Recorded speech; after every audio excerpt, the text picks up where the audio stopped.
All right, welcome to this explainer.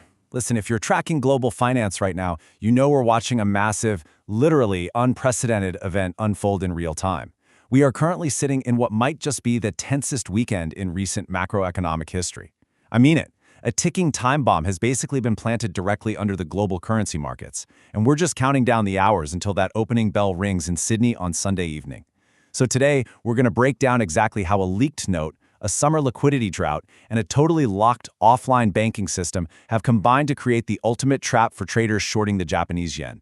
It's moving fast, the stakes are sky high, and we're unpacking every crucial detail. Okay, let's dive into this, because this right here is the inciting incident that literally set the entire financial world on fire late Friday.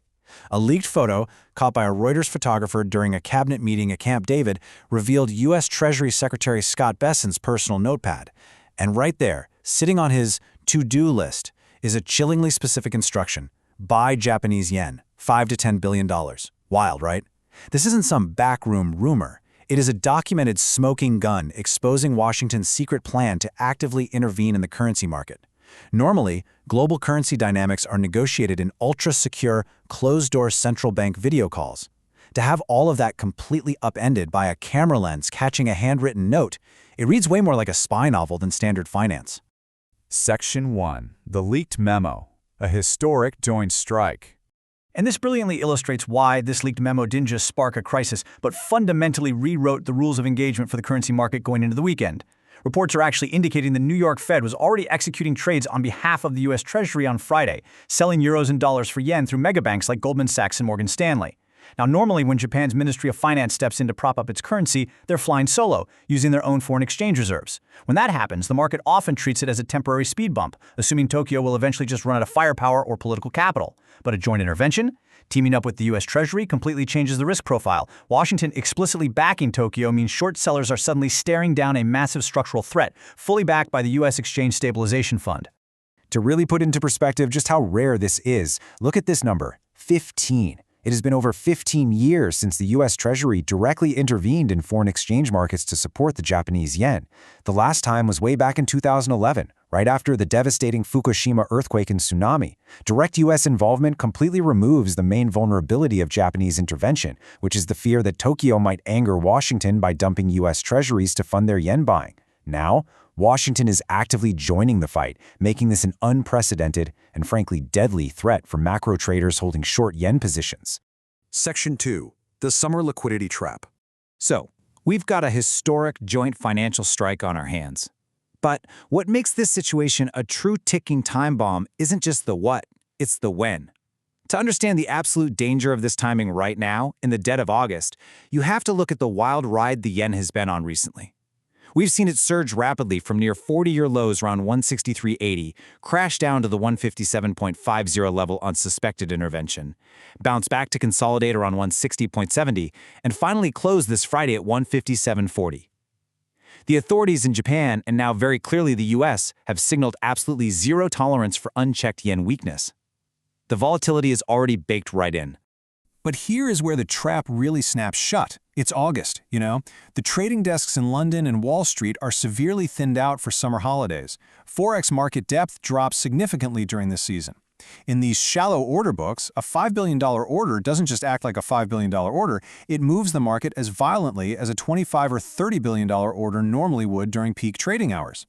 This lack of market depth means if key technical levels are broken, automated stop-loss triggers can easily cascade, sparking a rapid, discontinuous flash crash before liquidity providers can even step in to absorb the flow. Section 3. The Weekend Illusion. Now, you might be checking retail charts this weekend, wondering if the panic has already started. But be careful with that.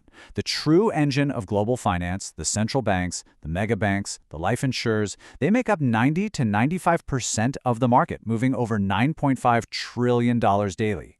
The exchange-traded platforms, the retail brokers, the crypto-synthetic derivatives that run 24/7, they make up a tiny 5 to 10% fraction. The weekend retail charts you're looking at are really just an early sentiment proxy, a little hint of trader panic. They are not actual institutional movement.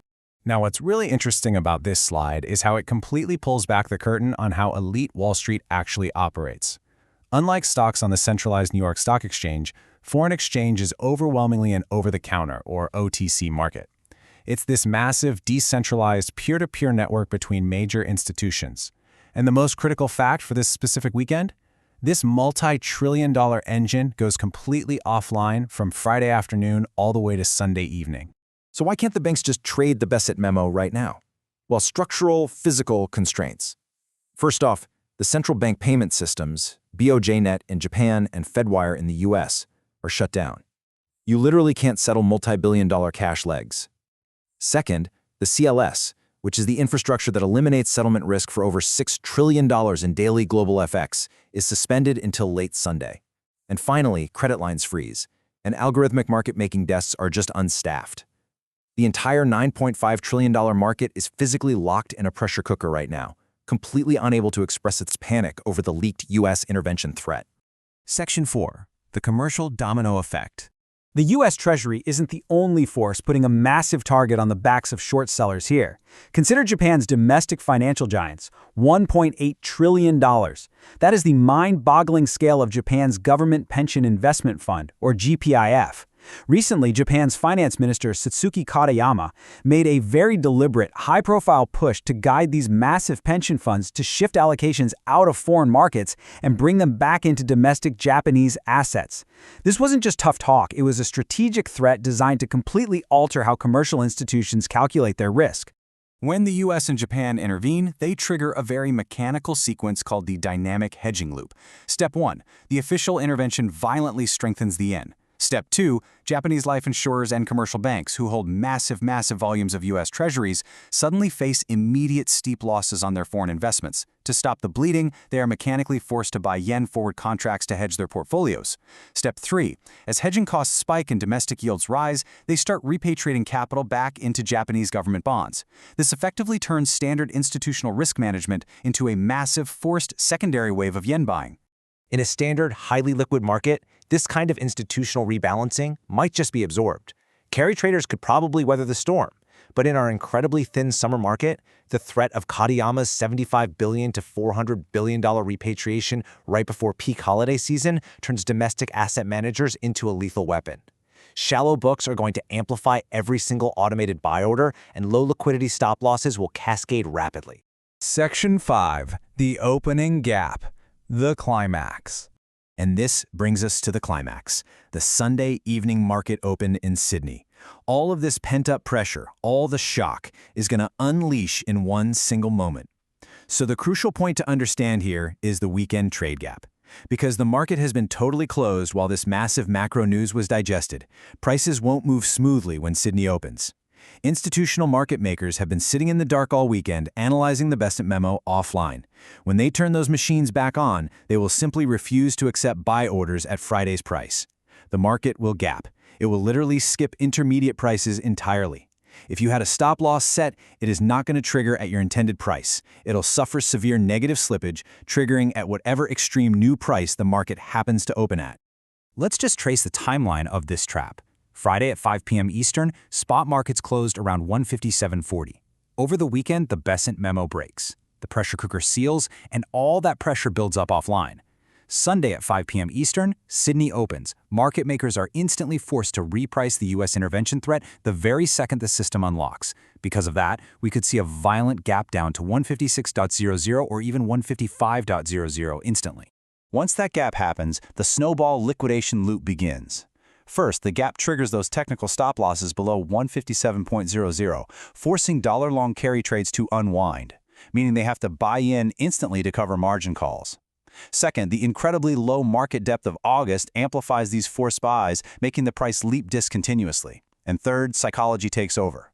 Look, hedge funds will sometimes try to fight the Bank of Japan, assuming they'll eventually run out of money. But speculating against both the BOJ and the U.S. Treasury, that is widely considered macro trading suicide. The market will rush for the exit simultaneously. We've outlined the mechanics of an absolute perfect storm here.